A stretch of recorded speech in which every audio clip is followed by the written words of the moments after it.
I never thought I would be the one to destroy my own parents.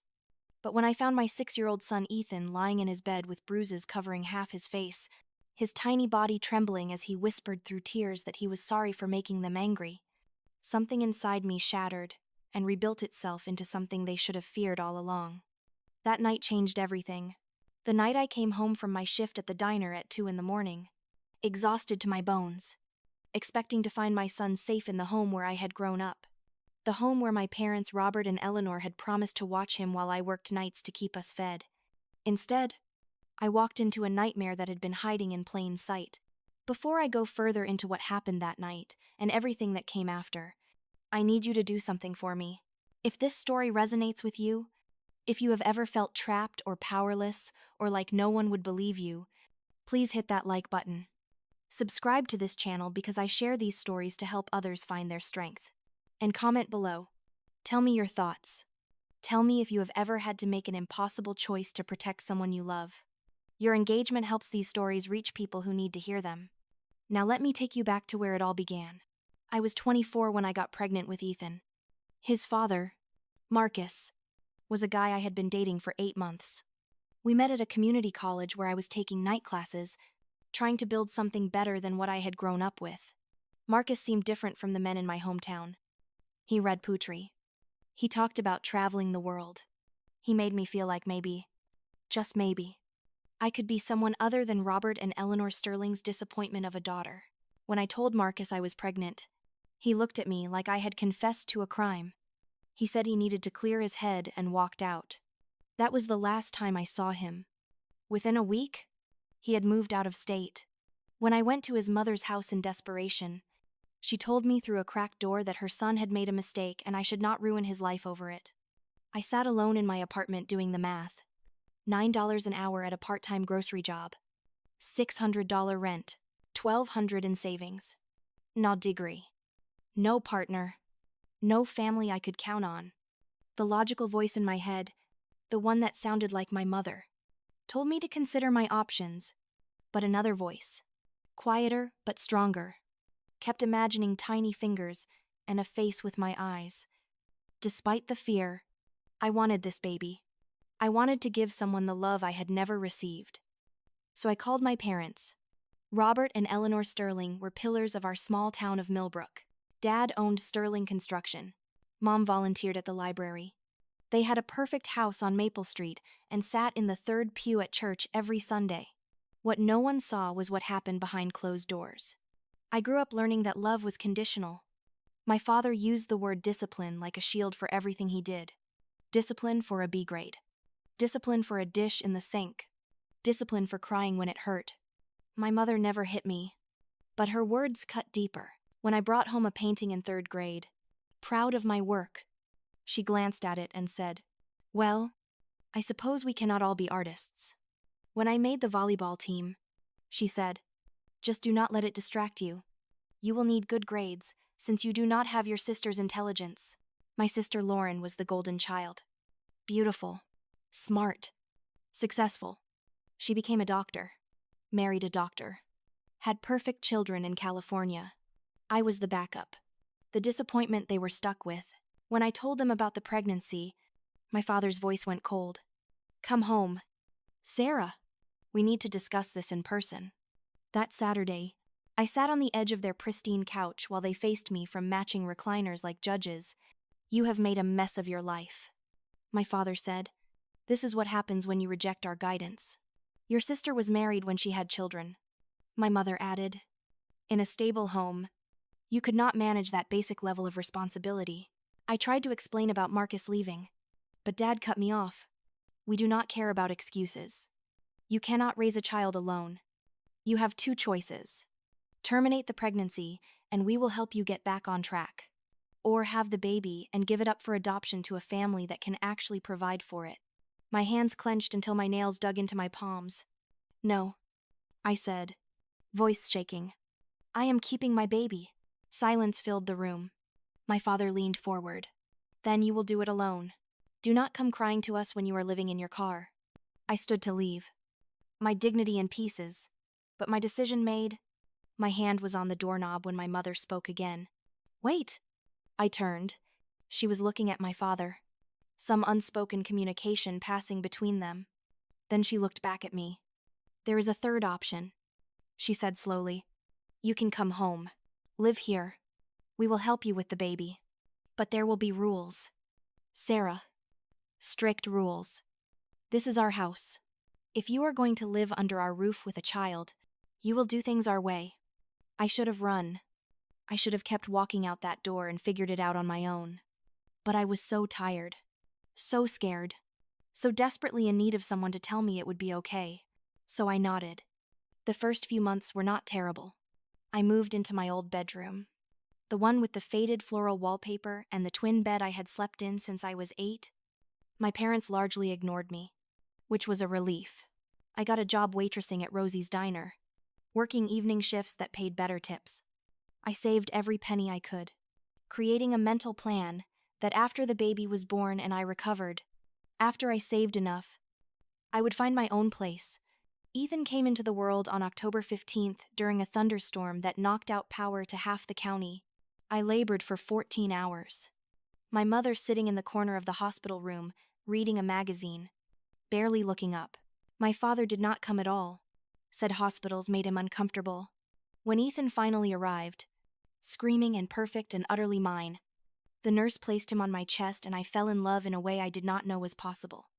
"You have a son," the nurse said, smiling.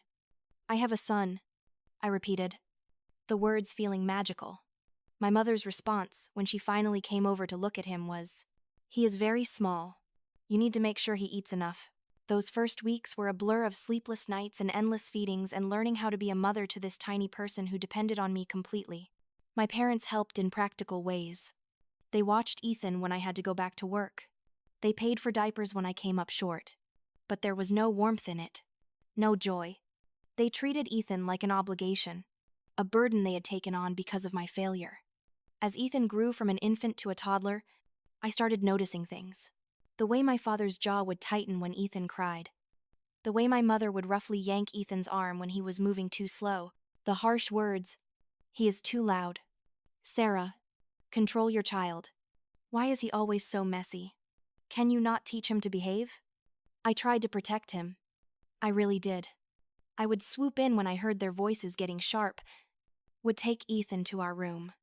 I would work extra shifts, so I could sock away money faster. But every time I got close to my goal, something would drain my savings.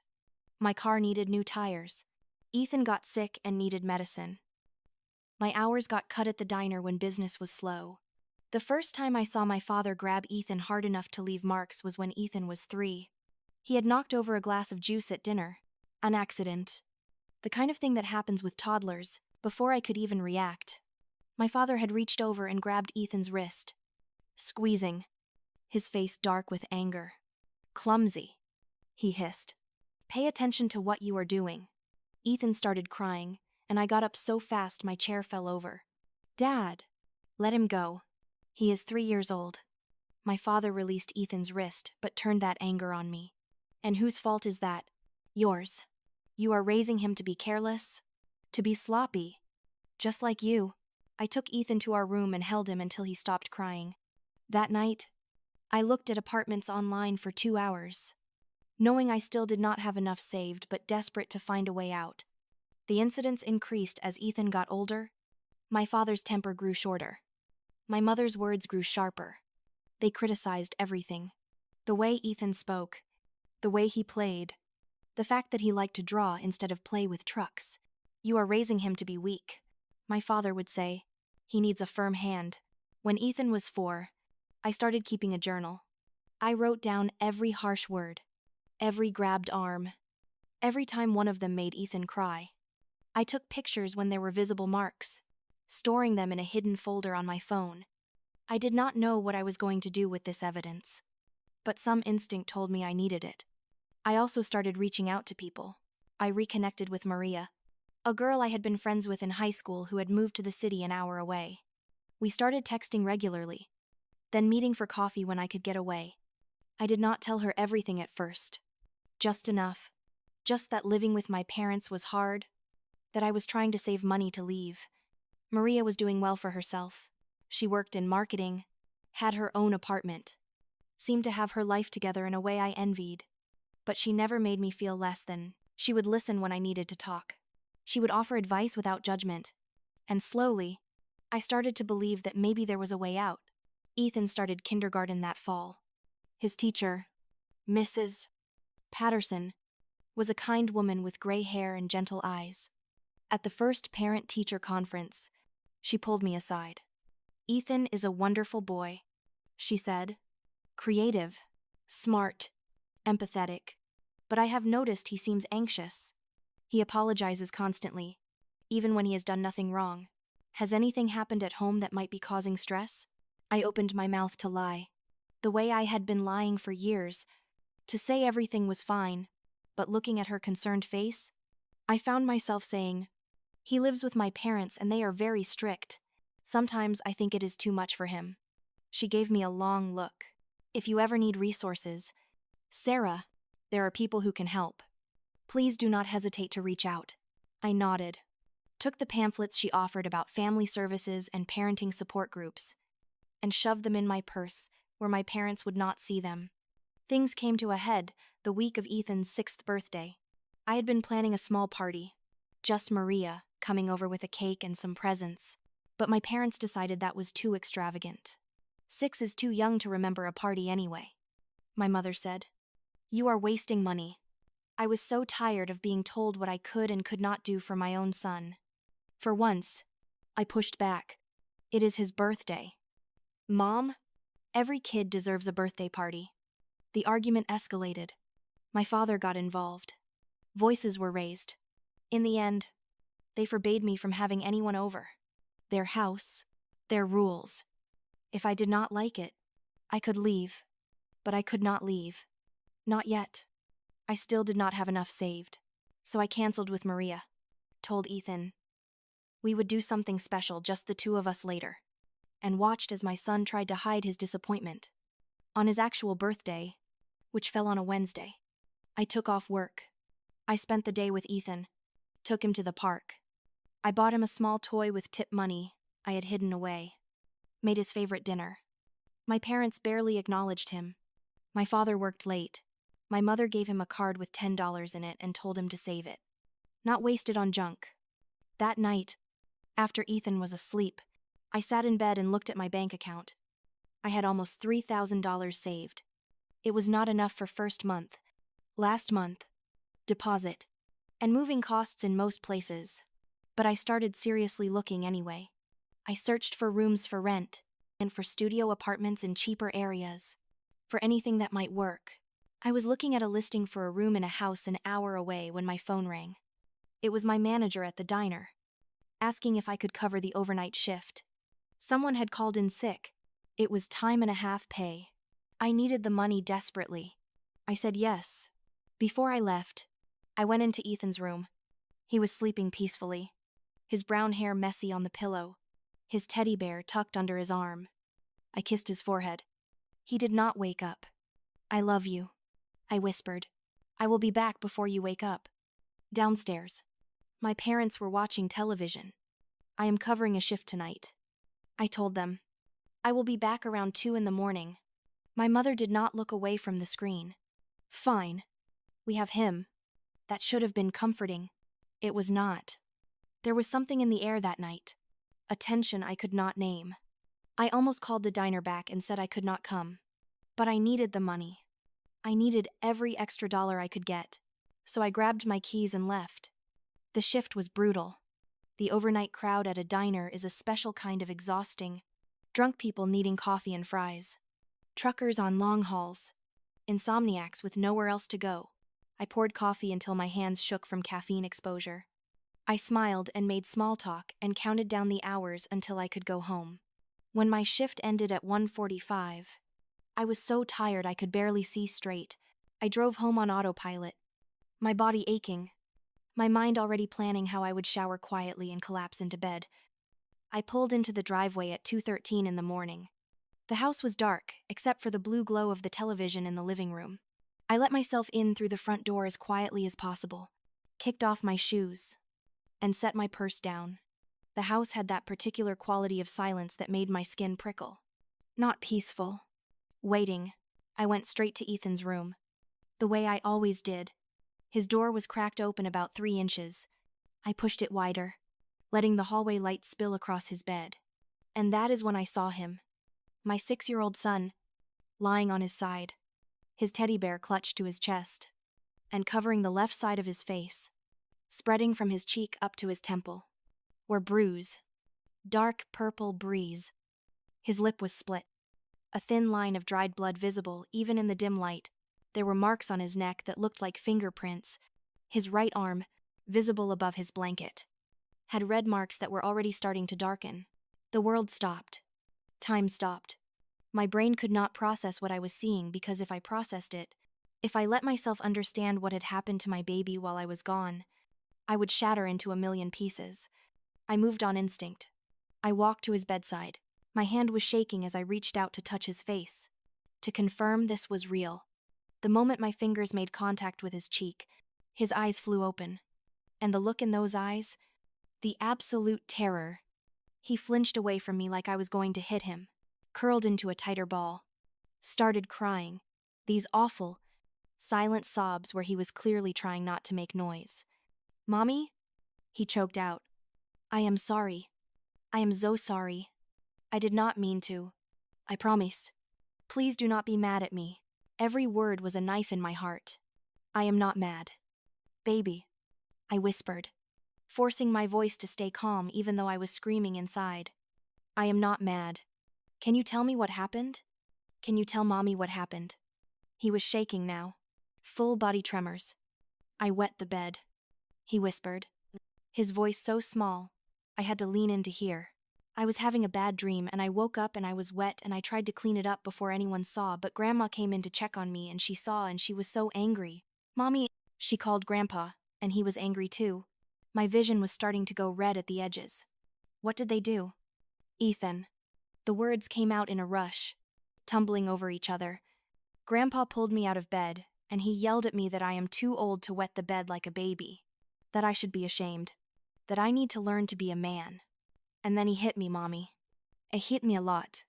On my face and my arms, and I fell down and he grabbed my neck and squeezed and I could not breathe, and I thought I was going to die, and I said I was sorry, but he kept hitting me, and Grandma just stood there watching, and she said it was my fault.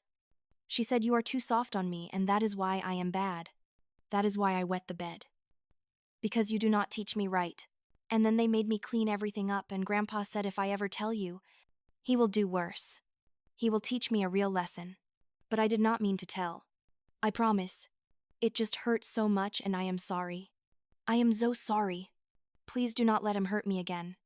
I gathered my son into my arms and held him against my chest and felt something inside me that had been bending for 24 years finally snap clean in half. They had beaten my baby, my 6-year-old son, for having an accident that children have. They had terrorized him. They had put their hands around his throat, and they had threatened him to keep quiet. I held Ethan until his breathing calmed, until the sobs turned to hiccups, until he finally went limp in my arms. Exhausted from fear and pain, I laid him gently back on his bed. "Stay here, baby," I whispered. "Mommy is going to fix this." I walked out of that room, down the hallway. My footsteps were heavy and deliberate. I could hear the television playing some late-night talk show. Could hear my father's occasional grunt of laughter. Could see my mother's knitting needles glinting in the television light. I stopped in the doorway of the living room. They both looked up at me, and I felt it. The rage that I had been swallowing for 24 years. The anger I had never been allowed to express. The fury of a mother whose child has been hurt. It rose up in me like a wave, like a force of nature, like something that could not be contained anymore. I walked to the side table next to the couch. There was a coffee mug there, one of my mother's good ones with a delicate floral pattern. I picked it up and slammed it down on the wooden surface. Not hard enough to break it, but hard enough that the sound cracked through the room like a gunshot. They both jumped. Ethan flinched in his room down the hall, and I spoke. "What did you do to my son?" My father set down his beer. The boy needed discipline. He wet the bed like an animal. Someone has to teach him to control himself. "Teach him," I repeated. My voice was shaking, but it was not from fear. It was from trying to contain the violence I wanted to unleash. You beat a 6-year-old child. You strangled him. You traumatized him. And you call that teaching? My mother set down her knitting, her face as impassive as ever. We did what we had to do. Sarah, you are too lenient with him. We raised you, and you turned out fine. Well, mostly fine. This is how children learn respect and self-control. Fine, I said, and I started laughing. It was not a sane sound. You think I turned out fine? I am 24 years old, and I am terrified of my own shadow, because you spent my entire childhood telling me I was worthless. I have nightmares about this house. I flinch when people raise their voices. I spent years thinking I deserved to be treated like garbage because that is what you taught me love looks like. That is what you call fine. Robert stood up, his face starting to redden. Watch your tone. You are still under our roof. You will show respect. Something in me snapped completely. Respect, I said quietly. Dangerously. You want respect. You beat your grandson and you want respect. We gave you a roof over your head. Eleanor chimed in, her voice cold. We are helping you raise this child when you could not even keep a man around to help you do it. We are doing you a favor. If you do not like our methods, you are welcome to leave. But we both know you will not. Because you need us. You have always needed us. You are not strong enough to make it on your own. I stared at her. At this woman who gave birth to me but never mothered me. At this person who watched a child be beaten and called it necessary. And I realized something. She was right that I had always needed them. But she was wrong about what would happen next. I turned without another word. Walked back to Ethan's room. He was sitting up in bed, tears still on his face, clutching his teddy bear. Pack your stuff. Baby, I said softly. We are leaving. His eyes went wide. Right now, we are going somewhere safe. Somewhere no one will ever hurt you again. Are we moving again? He asked, and the hope in his voice broke me. Yes, sweetheart, we are going to start over. Just you and me. I moved on autopilot. I grabbed the suitcase from my closet and started throwing clothes into it. Clothes for me. Clothes for Ethan. I grabbed his favorite books, his drawing supplies, some of his toys. I went to the loose board under my bed and pulled out the envelope where I had been hiding cash. $3,243. Everything I had. I grabbed the folder where I kept our important documents. Birth certificates, social security cards, medical records. I grabbed my laptop, my phone charger, anything that mattered. My parents appeared in the doorway. What do you think you are doing? My father demanded. Leaving, I said, zipping up the suitcase. Like you said, your house, your rules, I am done playing by them. Eleanor's face went pale. Sarah, be reasonable. You cannot just leave in the middle of the night. Where will you even go? I do not know, I said honestly. And I do not care. Anywhere is better than here. Robert's face was getting darker. You walk out that door. You are dead to us. Do you understand? You will not be welcome back. Not ever. I stopped what I was doing and looked him straight in the eye. Good. That is exactly what I want. To be dead to you. Because I never want to see either of you again. I scooped up Ethan, who was holding his teddy bear so tight. His knuckles were white. I grabbed the suitcase. I walked past my parents, who were standing in the hallway now, blocking the way. For a second, I thought my father might physically stop me, but something in my face must have warned him not to try. You will regret this, he said as I passed. You will come crawling back. Never, I said. I put Ethan in his car seat, threw the suitcase in the trunk, and got behind the wheel. My hands were shaking so hard I could barely get the key in the ignition, but I did. I started the car. I backed out of the driveway. And then I saw it. My father's truck. Starting up. Headlights turning on. He was going to follow us. Mommy, Ethan said from the back seat, his voice small. I am scared. I know. Baby. But it is going to be okay. Mommy has a plan. I did not have a plan. I had panic and adrenaline and a desperate need to get my son away from those people. but I said it with confidence because that is what mothers do. We pretend we know what we are doing even when we are terrified. I drove slowly at first, watching the rearview mirror. My father's truck stayed about 3 car lengths behind. We hit the main road and I kept going, heading toward the highway. He was still following. My mind was racing. I knew these roads. I had grown up here. I knew every shortcut, every back road, every place the cops liked to set up speed traps. My father knew them too. But I had one advantage. I was desperate and he was just angry. I waited until we hit a stretch of road with a lot of side streets. Then I suddenly turned right. No señal. Tires squealing slightly. He followed. I took another quick left. Then right. Then I killed my headlights and pulled into the driveway of a house I knew was empty. The Robinsons, who spent winters in Florida.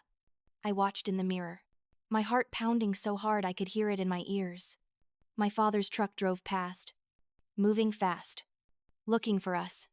I waited. 1 minute, 2, 5, 10. Where is Grandpa going? Ethan asked. Away, I said. He is going away from us. After 15 minutes, when I was reasonably sure my father had lost us, I started the car again and headed in the opposite direction. I drove carefully, no speeding, obeying every law. I had no destination in mind except away. Just away from that house and those people and that life.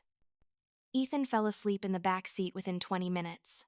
Exhausted from crying and fear, I drove for 2 hours. Until we crossed the state line. Until I was sure we were far enough that my father would not find us tonight. Then I found a motel off the highway. It was cheap and a little dingy, but it looked safe. I paid cash for 1 week. The room was small. 1 double bed. A bathroom with a dripping faucet. A television bolted to the wall. It was the most beautiful place I had ever seen because it was ours and no one could hurt us here. I carried Ethan in from the car. Still sleeping. Laid him on the bed. Took off his shoes. Covered him with the thin motel blanket. Sat down in the chair by the window and watched him sleep. And then I let myself fall apart. Silent sobs racked my body. My hands shook uncontrollably. All the adrenaline drained out of me and left behind pure terror. What had I done? Where were we going to go? How was I going to provide for my son? What if my father found us? What if I had made everything worse? But then Ethan shifted in his sleep and made a small sound. And I remembered why. I remembered his bruised face, his split lip, his terrified eyes, and I knew that no matter how scared I was, I had done the right thing. I did not sleep that night. I sat in that chair and made plans.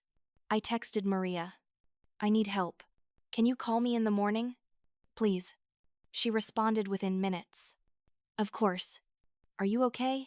And I lied and said yes because I did not know how to explain that everything had just exploded.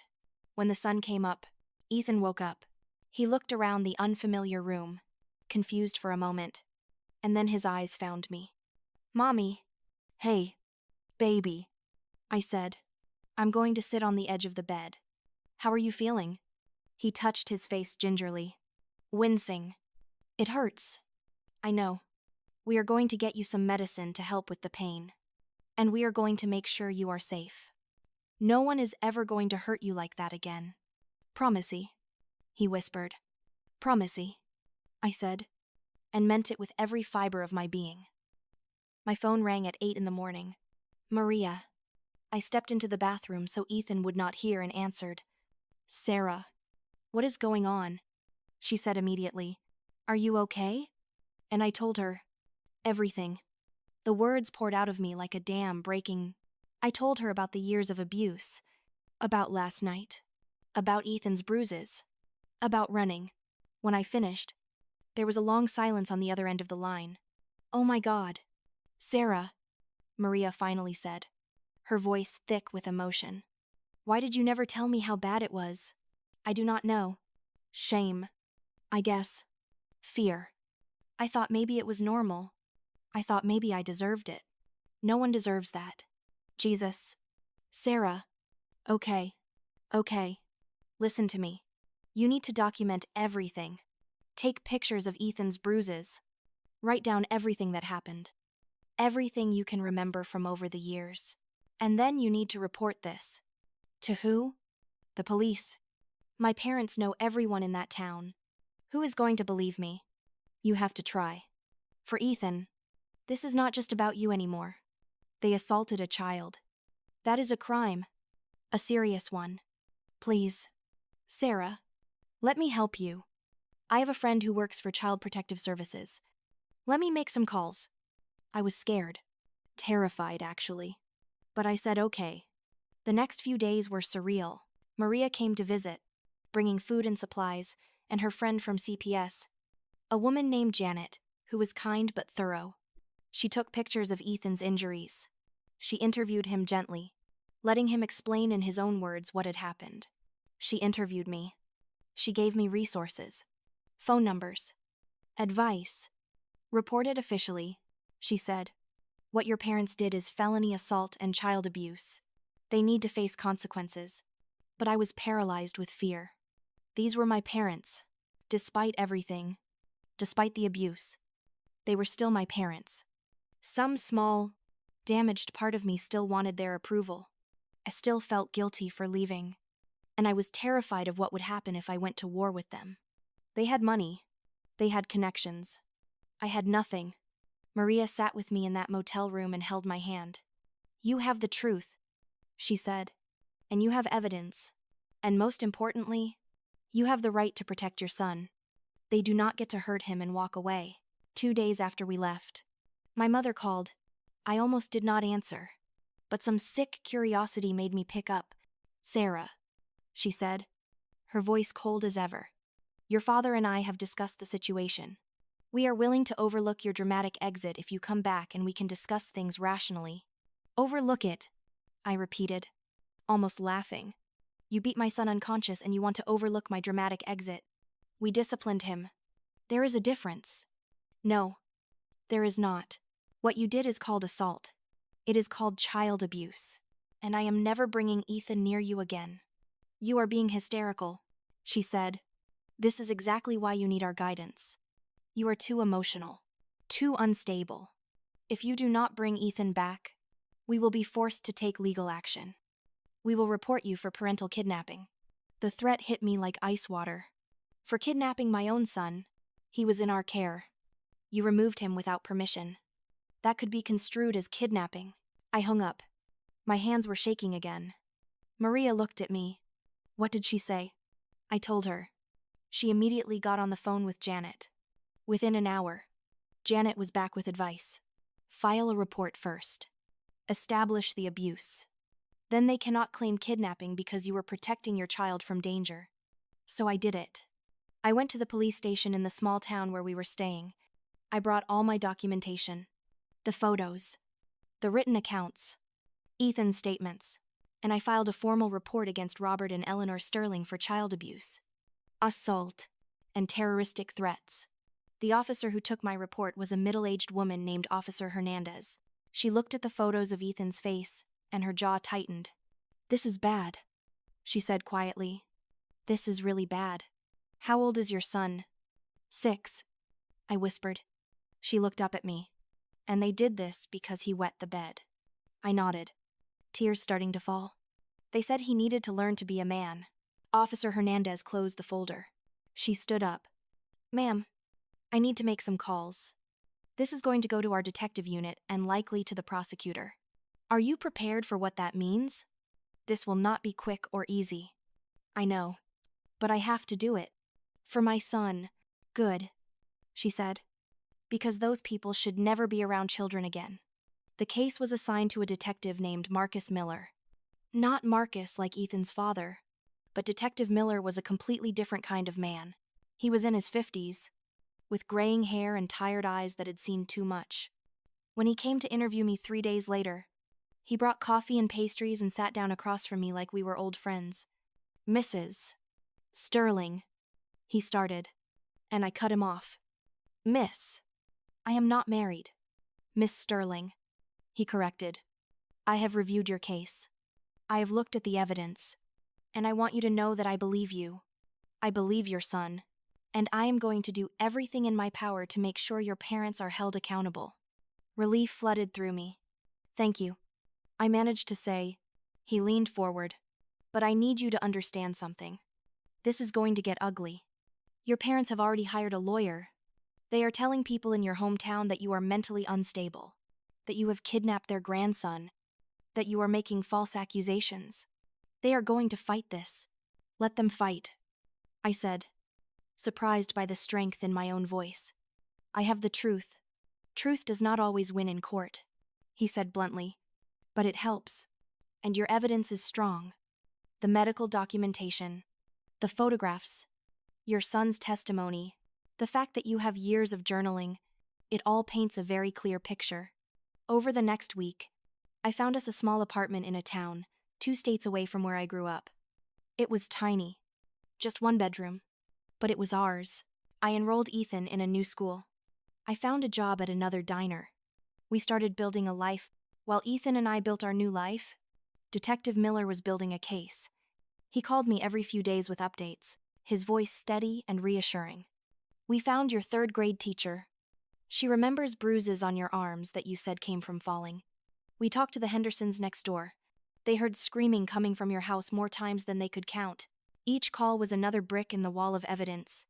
The elementary school nurse who had filed 3 separate reports about suspicious injuries, all dismissed, because my parents were respected community members. The youth pastor from our church who remembered my mother pulling me out of youth group after I confided in him about feeling scared at home. The coach who noticed I always wore long sleeves, even in summer. My parents fought back with everything they had. The Millbrook Gazette ran their interview under the headline, "Local businessmen defend themselves against daughter's claims." They painted me as mentally unstable, desperate for attention, an unfit mother spinning lies to cover my own failures. They told anyone who would listen that I was on drugs, that I had hurt Ethan myself and needed someone to blame. They hired a private investigator. A man in a gray sedan started appearing wherever I went. At the grocery store, outside Ethan's school, parked across from our apartment at odd hours. I documented every sighting, took photos of his license plate, reported it to Detective Miller. He is trying to find dirt, Miller explained, building a counter-narrative. Just keep living your life exactly as you are. Clean, careful. They will not find what they are looking for because it does not exist. The fear was constant. Every time my phone rang, I expected it to be them. Every knock on the door made my heart race, but underneath, the fear was something new. Something I had never felt before. Strength. I was not the cowering daughter anymore. I was a mother protecting her son, and I was not backing down. 6 weeks after we left, the preliminary hearing arrived. Maria drove 3 hours to be there. She helped me pick out my outfit the night before. My only nice dress. Navy blue and simple. She made me practice what I would say if my parents tried to speak to me. You do not engage. You walk past. You let your lawyer handle it. The morning of the hearing, I dropped Ethan with a babysitter. Maria had found a grandmother type who ran a home daycare with stellar references. I hugged him tight before I left. Where are you going? Mommy, he asked. I have to go talk to some people about keeping us safe. I told him. But I will be back this afternoon, and we will get ice cream. Okay, he said, and went back to playing with blocks. So trusting that I would handle everything. The courthouse was old brick and marble, imposing in the way government buildings are meant to be. My hands shook as we climbed the steps. Maria held my elbow. You have got this, she whispered. You are doing the right thing. We walked through the metal detectors and down a long hallway to courtroom 3. And there they were, sitting on a bench outside, flanked by their lawyer. Robert Sterling in a charcoal suit, perfectly pressed. Eleanor in a modest dress and her signature pearls. They could have been attending a church social. They looked dignified, respectably, like the kind of people who volunteered in their community and never raised their voices, like grandparents who baked cookies and told bedtime stories. They did not look like people who beat a 6-year-old until he bled. My mother's eyes met mine for just a second. I could not read her expression. My father refused to look at me at all, staring straight ahead with his jaw set. We sat on opposite sides of the courtroom. The judge entered. A woman in her 60s with steel gray hair pulled back severely. Judge Patricia Patterson. Detective Miller had told me about her. She has seen every kind of case. She does not suffer fools. If you have the truth, she will see it. The hearing began with the prosecutor, a sharp woman named Diana Chen, presenting an overview of the case. This is a matter of child abuse and assault against a minor, she said, her voice clear and firm. The evidence will show a pattern of violence and intimidation spanning multiple generations. Then came the evidence presentation. The photos first. Ethan's face, bruised and swollen, blown up on a screen that dominated the courtroom. I heard my mother make a small sound, something between a gasp and a whimper. My father sat stone still. The medical report: contusions consistent with repeated blunt force trauma, split lip, bruising around the throat area consistent with manual strangulation. The doctor who examined Ethan had noted that the injuries could have been fatal if the pressure to his neck had been sustained. The child psychologist's evaluation: 6-year-old male presenting with symptoms of severe trauma and PTSD. Patient described in detail being struck repeatedly by grandfather for bedwetting incident.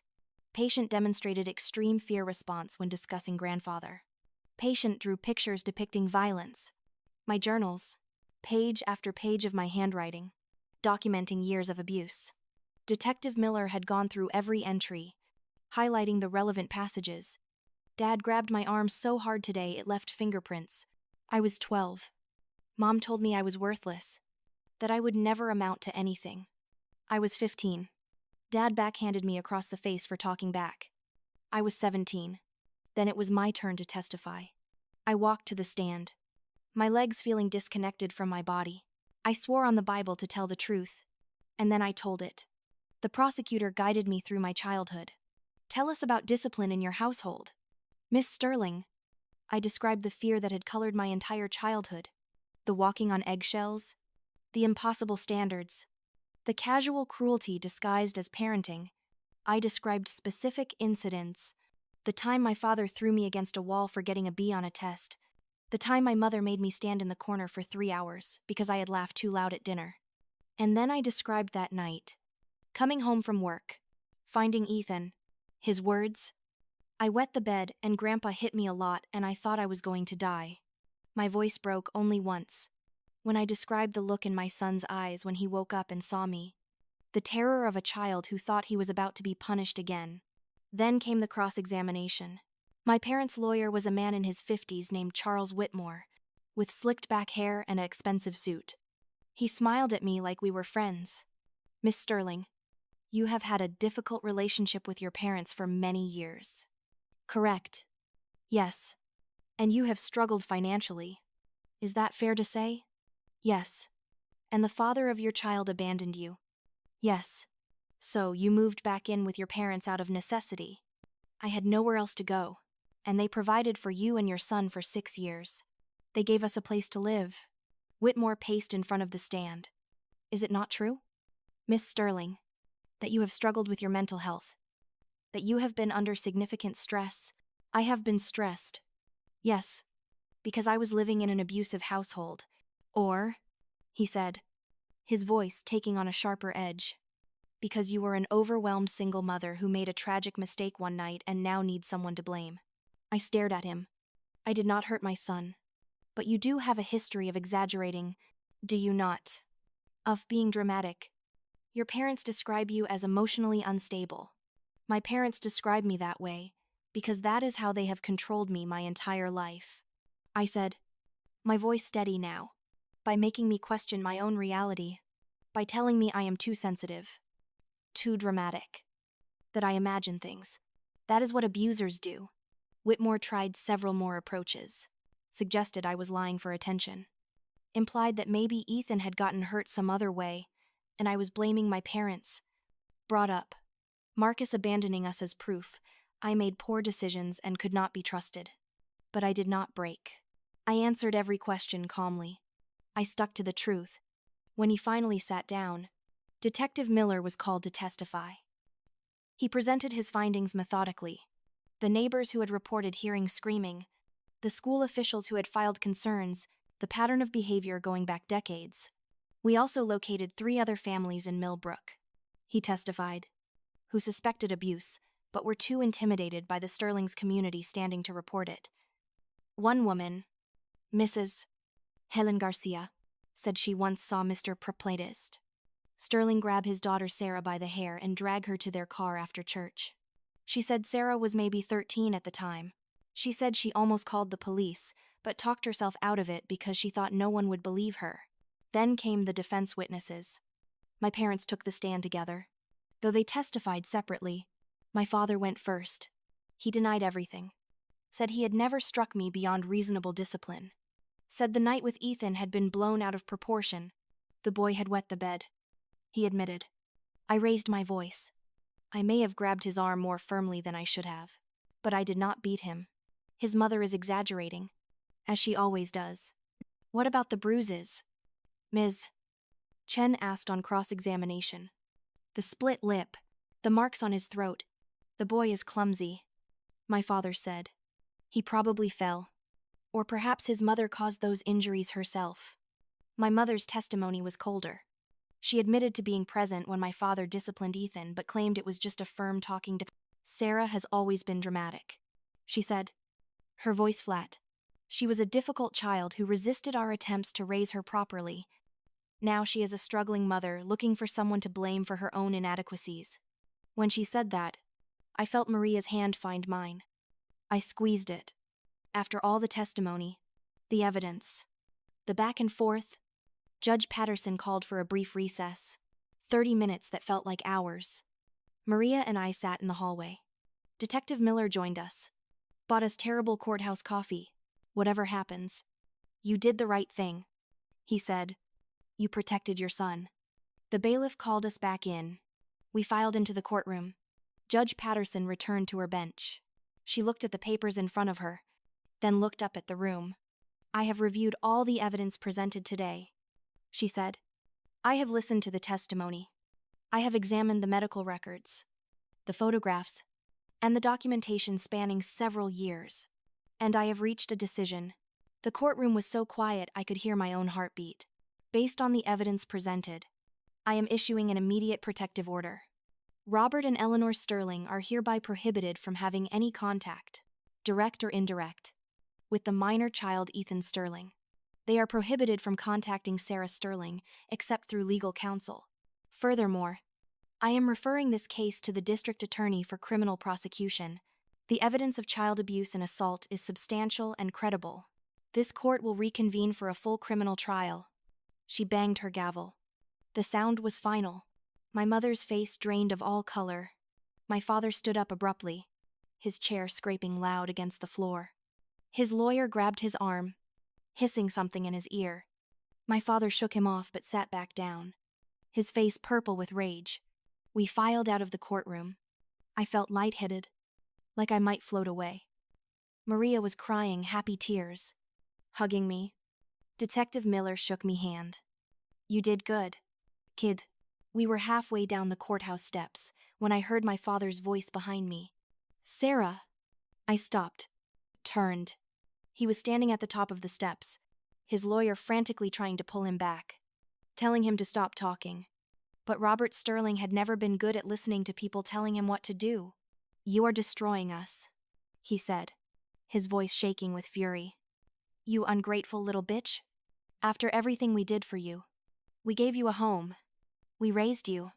We took care of your bastard son when no one else would. And this is how you repay us. His words used to make me feel small. Used to make me want to apologize. To fix whatever I had broken. Not anymore. I walked back up 2 steps so I was closer to him. So he could see my face clearly. So he could see that I was not afraid anymore. You did not do anything for me, I said. My voice was quiet, but it carried. People on the courthouse steps stopped to listen. You abused me. You terrorized me. You beat your grandson. And now you are facing the consequences. That is not me destroying you. That is you destroying yourself. You will regret this, he hissed, leaning closer. You will come crawling back, and we will not be there. I smiled. It was not a nice smile.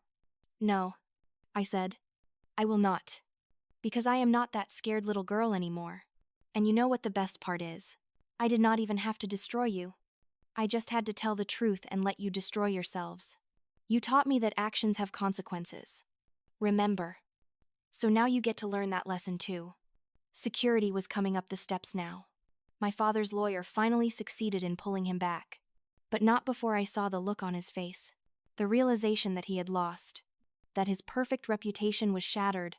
That his daughter had beaten him. I turned and walked down the steps. Maria was waiting at the bottom. Her eyes wide. "Holy shit," she breathed. "That was the most badass thing I have ever seen." I laughed. Surprising myself. It felt good. Really good. We went to pick up Ethan. Got ice cream like I promised. He asked how the talking went, and I told him it went really well, that some nice people were going to make sure he stayed safe. He smiled, got chocolate ice cream all over his face, and was happy. That night, after I tucked him in, I sat in our tiny living room and let myself feel it. The weight lifting, the fear receding, the power of knowing I had protected my child. I was not done fighting. The criminal trial was still ahead, but I had won the first battle, and I was not backing down. "You did not do anything for me," I said clearly, loudly enough that people in the hallway could hear. "You abused me my entire life, and when I had a son, you abused him too. You are reaping what you sowed." Security escorted him away before he could respond. The next few months were a blur. The story hit the local news in my hometown. Woman files charges against prominent local couple for child abuse. Robert's construction company started losing contracts as the story spread. Eleanor was asked to step down from her volunteer positions. People they had known for decades crossed the street to avoid them. They tried to fight back. They gave more interviews, trying to spin the narrative. But the evidence was too damning, and public opinion, once it turned, was brutal. The criminal trial happened 4 months after the preliminary hearing. By then, we had settled into our new life. Ethan was thriving in his new school. He was in therapy, working through his trauma. But he was smiling more, laughing more. He had made friends. He still had nightmares sometimes, still flinched at raised voices. But he was healing. The trial lasted a week. The prosecutor was a woman named Diana Chen, who was fierce and thorough. She presented the evidence methodically, built a case that was impossible to refute, called witnesses who painted a picture of a family that looked perfect on the outside but was rotten at the core. My parents took the stand. They tried to maintain that they had only been disciplining Ethan, that I was exaggerating, that the bruises were not as bad as they looked, but the jury saw through it. They deliberated for less than 4 hours. Guilty on all counts. Assault, child abuse, terroristic threats. My father was sentenced to 2 years in prison. My mother received probation and mandatory therapy with the stipulation that she could never be alone with children. They were both issued permanent restraining orders, preventing them from contacting Ethan or me. I sat in that courtroom and listened to the verdict and felt nothing. Not satisfaction. Not revenge. Just a quiet, settling peace. It was over. They could not hurt us anymore. Eleanor tried to approach me one last time after the sentencing. She was crying. Something I had never seen. "Please. Sarah," she said, reaching for me. "We are your parents. We made mistakes, but we love you. Can you not find it in your heart to forgive us?" I looked at this woman who had given birth to me but had never loved me, who had stood by while her husband beat her daughter and grandson, who had only cried when there were consequences for her actions.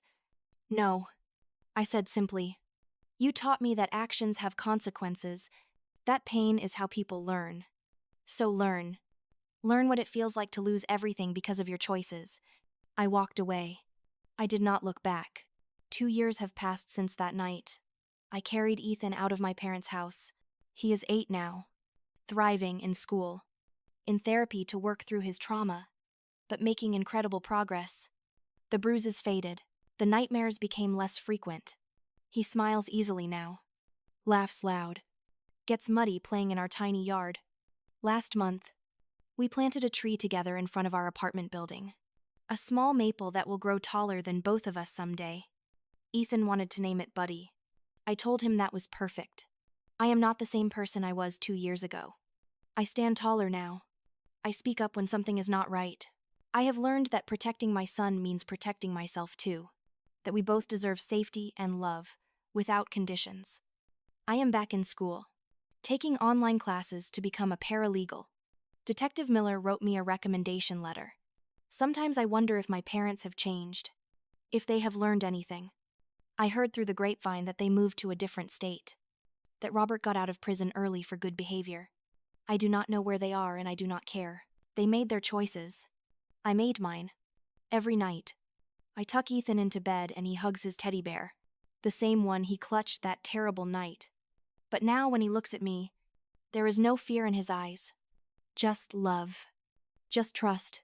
Just the secure knowledge that his mother will always protect him. Love should never hurt. And sometimes, walking away is the only way to teach people what real love means. So let me ask you this. Have you ever had to walk away from someone you loved to save yourself or someone else? Have you ever stood up to someone everyone else thought was untouchable? Share your story in the comments. Your experience might be exactly what someone else needs to hear to find their own courage.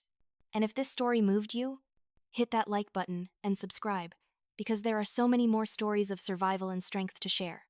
Thank you for listening to mine.